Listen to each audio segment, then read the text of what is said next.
Bonjour à toi, cher spectateur. Aujourd'hui, parlons de Papa ou Maman de Martin Bourboulon. Papa ou Maman, c'est tout simplement l'histoire de deux parents qui vont décider de se séparer. Sauf que le problème, c'est que les deux ont des opportunités pour partir à l'étranger et aucun des deux ne veut garder les enfants. Donc résultat, ils vont essayer de tout faire pour que les enfants aillent chez l'autre, quitte à prendre les armes et à habiter dans une maison absolument horrible, se faire passer pour une connasse qui boit tout le temps de l'alcool ou pour un connard qui va tout le temps dans les bars à putes. Papa ou Maman arrive dans un contexte assez particulier, c'est-à-dire que la comédie française commence à être là. On n'arrive plus à faire des comédies potables en France. Il faut l'avouer, il faut le reconnaître, il faut l'admettre. En France, aujourd'hui, on s'enferme dans des comédies soit ridicules, soit clichés, soit potaches, mais rarement intelligentes. Et quand elles sont intelligentes, elles ne marchent pas en salle, tout simplement. Papa ou Maman, ça peut relever la barre. Parce que de 1, le film a une excellente distribution. Il est deuxième derrière La Nuit au Musée 3 cette semaine. Et surtout, il est drôle et décomplexé.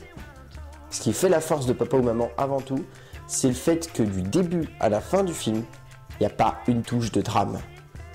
Ça doit être la première fois que ça arrive dans une comédie française depuis un bon petit moment. Ils n'ont pas essayé d'apporter une touche de drame au sein du film. Et pourtant, c'était pas gagné. Quand on regarde, alors à la base, c'est un scénario et une idée de Guillaume Clicquot de Menck.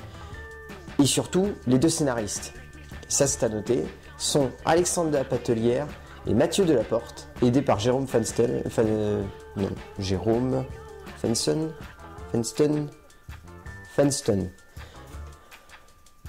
Et très clairement, voilà, c'est tout ce qui fait la force du film, c'est Mathieu Delaporte et Alexandre de la Patelière. Ces deux mecs-là, ils sont partout en ce moment. Alexandre de la Patelière et Mathieu Delaporte, ce sont les deux réalisateurs et auteurs de Le Prénom et Un illustre inconnu, et prochainement de Bis, la comédie de Dominique Farrugia, où ils ont eu l'idée en tout cas.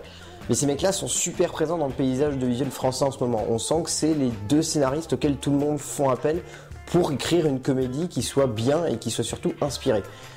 Papa ou Maman, c'est typiquement la comédie qui se référence au cinéma américain de Judd Apatow. C'est une comédie qui veut en même temps montrer une famille et en même temps faire dans l'humour potache, direct, qui fait rigoler tout le monde et qui est complètement décomplexé. Au niveau de l'écriture, ça se ressent parce que c'est un film de gag. Et ça n'est pas un film de gag qui va essayer d'immiscer au milieu une histoire de drame ou un truc à la con. Non, dès le début, on nous pose la base. Les deux personnes-là veulent se séparer. Elles l'ont décidé. Ça fait 1 an que ça traîne, mais bon, là, elles vont le faire pour de vrai. Et c'est leur avocate qui va s'occuper de signer le divorce, qui leur annonce que s'ils ne se dépêchent pas de faire un choix avec les gamins, c'est les gamins qui choisiront avec qui ils veulent habiter. Et là, tout de suite, le contexte y est posé. En un quart d'heure, c'est bon, on sait ce qui va se passer par la suite. Et à partir de là, c'est la montée aux enfers pour les deux gamins qui vont en chier, pour les 3 gamins qui vont en chier, mais d'une force. Parce que les deux scénaristes de la Patelière et de Delaporte ont tout simplement eu des idées jouissives tout au long du scénario. Ces gags qu'ils arrivent à pondre, cette subtilité d'écriture qui en même temps est ultra potache, on n'avait pas vu ça depuis un bon petit moment. Puis pour une fois, ça fait du bien de voir des gamins qui sont complètement cons. Faut bien l'admettre. Ça fait du bien de voir des gamins qui n'ont pas peur de dire merde, putain, tu fais chier, espèce de pute. Voilà. C'est ce qu'on a envie de voir en France. On en a marre de voir des familles édulcorées. On en a marre de voir des gens qui disent pas un seul gros mot, qui sont ultra régressifs, qui sont ultra fermés. C'est bon. Ça fait du bien enfin de voir une comédie qui montre une famille normale entre guillemets. C'est-à-dire qui peut s'engueuler, qui peut avoir des gamins qui sont chiants, qui peut avoir des gamins qui disent merde, qui disent à leur merde d'aller se faire foutre. Enfin voilà. C'est ce qu'on a envie de voir dans la comédie française. Et ça fait du bien pour une fois. Ça se ressent au niveau de l'écriture et ça se ressent au niveau de la mise en scène. Même le metteur en scène, Martin Bourboulon, qui n'aurait pas forcément été exceptionnel si on y réfléchit bien sur le papier, arrive à pondre des idées de mise en scène qui sont intéressantes. Il joue beaucoup avec le fait qu'il va être dans des cadres fermés, ou en tout cas dans des endroits clos. Et de ce point de vue-là, il se dit, plutôt que de faire une mise en scène ultra découpée et de moins me faire chier au niveau de l'éclairage, etc., je vais tenter des plans séquences. Et résultat, l'introduction du film, c'est un plan séquence. Un faux plan séquence techniquement. Mais c'est un plan séquence de 3 minutes. Qui est tout de même impressionnant.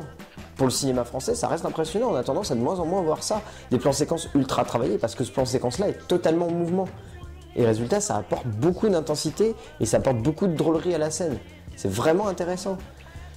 Et puis tout le reste du film, bon, on regrettera tout de même qu'à un moment, il y ait une scène vers la fin qui fasse écho à cette scène d'introduction en plan séquence, et que cette scène de fin soit surdécoupée.